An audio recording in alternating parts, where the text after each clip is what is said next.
السلام علیکم۔ بسم اللہ الرحمن الرحیم۔ مجھے آپ کے سامنے کنسرن سٹیزن شپ اور ریلیجس گائیڈنس کے موضوع پر ایک مختصر پیغام دینا ہے۔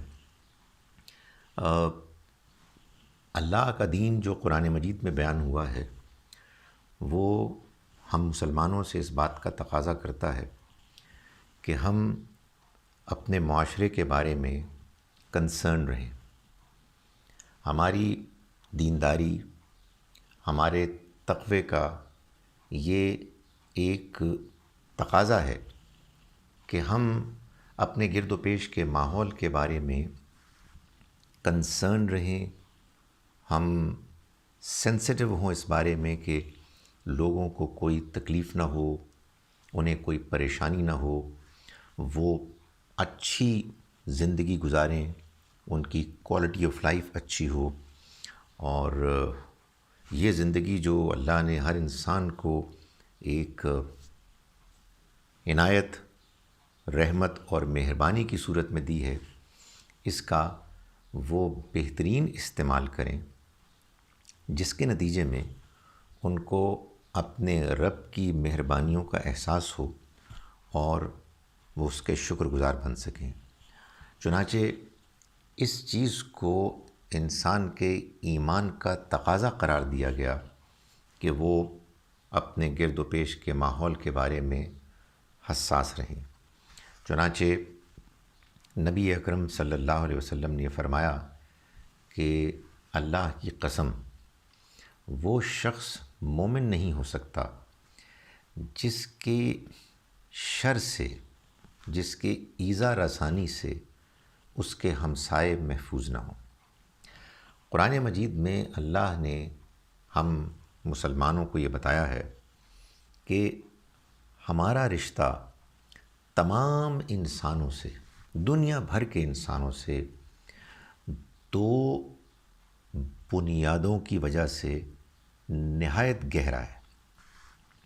ایک یہ کہ ہم سب انسان ایک ماں اور باپ کی اولاد ہیں، آدم اور حوا علیہم السلام کی، اور دوسرا اس سے بھی بڑھ کر ہم کو ایک خدا نے پیدا کیا ہے۔ یہ ساری انسانیت اس اللہ کا کنبہ ہے، اور اس نے انسانوں کو ایک مرد اور ایک عورت سے دنیا میں پھیلا دیا، اور اللہ اب یہ چاہتا ہے کہ یہ انسان آپس میں مل کر ایسے رہیں کہ وہ ایک دوسرے کے دکھ درد کو بانٹیں، ایک دوسرے کے لیے حساس ہوں، اور ایک دوسرے کے ساتھ زیادتی کرنے سے گریز کریں۔ چنانچہ سورہ نساء کی آیت نمبر 1 میں، سورہ نمبر 4 ورس 1، اللہ تعالیٰ کا ارشاد ہے، یا ایھا الناس، اے لوگو، اتقوا ربکم، اپنے اس رب سے ڈرو، الذی خلقکم من نفس واحدہ، جس نے تم کو ایک ہی نفس سے پیدا کیا، وخلق منہا زوجہا، اور اسی سے اس نے اس کا جوڑا بنایا، وبث منہما رجالا کثیرا ونساء، اور اس نے پھیلا دیے ان دونوں کے ذریعے سے بڑی تعداد میں مرد اور عورت۔ واتقوا اللہ الذی تساءلون بہ، اور ڈرو اپنے اس رب سے جس کا نام لے کر تم ایک دوسرے کو پکارتے ہو، اس کا واسطہ دیتے ہو، والارحام، اور یہ جو رشتے بنتے ہیں رحمی، ان کو توڑنے سے بچو۔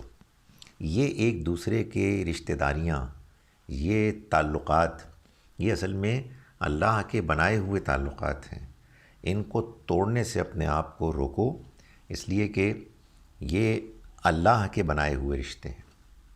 ان اللہ کان علیکم رقیبا، یہ جان لو کہ اللہ تمہارے اوپر نگران ہے، وہ تمہیں دیکھ رہا ہے۔ تم اللہ کی اس دنیا میں اللہ کے اس کنبے کے ساتھ دھاندلی اگر کرو گے تو یہ مت بھولو کہ وہ تمہیں دیکھ رہا ہے۔ اسی طرح سے سورہ حجرات، سورہ نمبر 49 کی آیت نمبر 13 میں فرمایا، یا ایھا الناس، اے لوگو، انا خلقناکم من ذکر و انثی، ہم نے تم کو ایک مرد اور ایک عورت سے پیدا کیا، وجعلناکم شعوبا وقبائل، اور ہم نے تم کو قبیلوں میں، قوموں میں بانٹ دیا۔ کیوں؟ لتعارفوا، تاکہ تم ایک دوسرے سے تعارف حاصل کر سکو۔ یہ قومیں، یہ خاندان، یہ قبیلے، یہ ہم نے اس لیے نہیں بنائے کہ تم ایک دوسرے سے لڑو، ایک دوسرے کے اوپر دھونس جماؤ، ایک دوسرے کے ساتھ زیادتی کرو۔ نہیں، یہ تو ایک دوسرے سے متعارف ہونے کے لیے ہے۔ ان اکرمکم عند اللہ اتقاکم، تم میں اللہ کے ہاں، اللہ کے نزدیک سب سے معزز، محترم، عزت والا وہ ہے کہ جو سب سے زیادہ پرہیزگار ہے۔ کسی خاندان، کسی قوم، کسی قبیلے کو کسی دوسرے کے اوپر کوئی فضیلت حاصل نہیں ہے۔ اگر کوئی کسی پر سپیریورٹی رکھتا ہے تو وہ محض تقوی کی، یعنی صحیح بیہیویئر کی بنیاد پر، اللہ کو سامنے جانتے ہوئے حاضر و ناظر حدود کے اندر رہنے والا شخص جو متقی اور پرہیزگار ہے، وہ اللہ کے نزدیک سب سے زیادہ محترم ہے، اور اللہ جانتا ہے کہ کون پرہیزگار ہے۔